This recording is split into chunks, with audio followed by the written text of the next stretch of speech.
Kelly from Allenhurst. As a resident of Allenhurst, I want to start by saying how grateful I am to live in a town that's safe, clean, and filled with wonderful residents. Over the many years, those residents have become dear and lasting friends.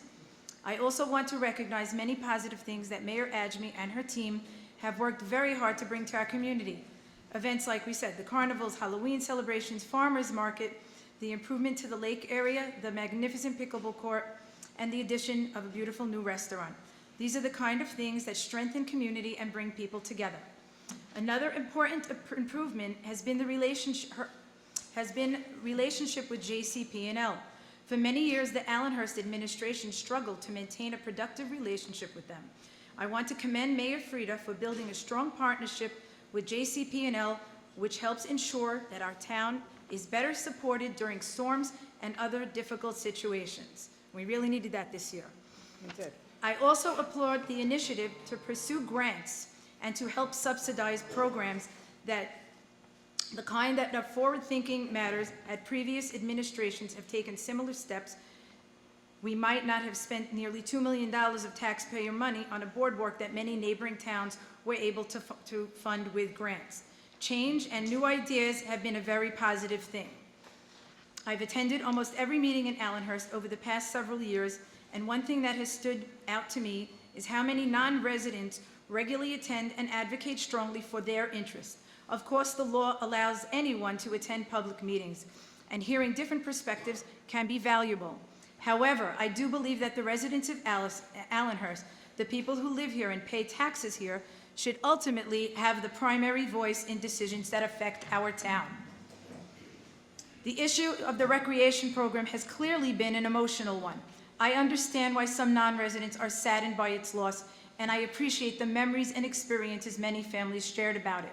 However, it is also important to acknowledge facts.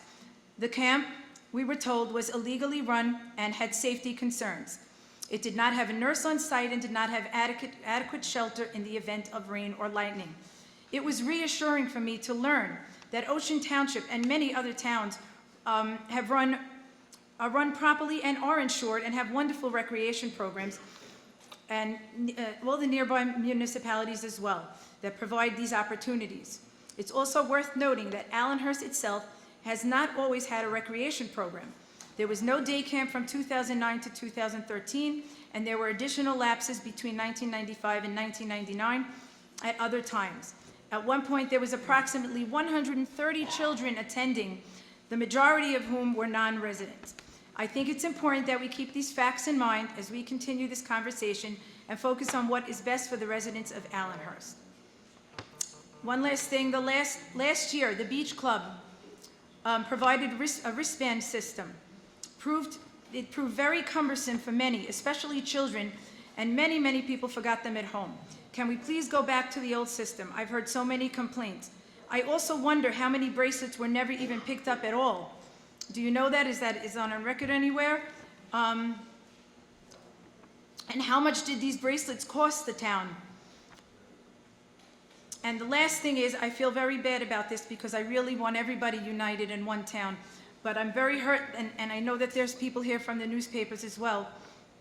I feel that the periodicals come out and they're all one-sided, and it should be fair to everybody that gets up and speaks and says something and not talking about things that have nothing to do with it.